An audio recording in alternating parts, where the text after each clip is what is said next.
Hey guys, and welcome back to another tech tip and guide video.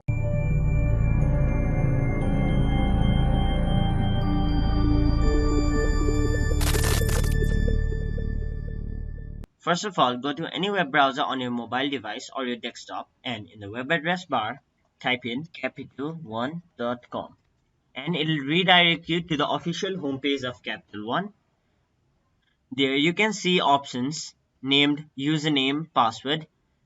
Enter your username and password, and if you click on sign in, you can sign in to your account.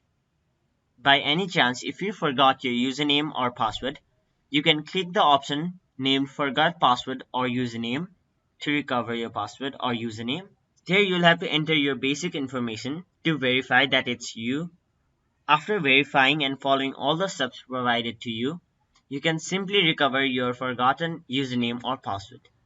And if you don't have online access, you can set up online access by clicking the option below the sign in button, which is set up online access.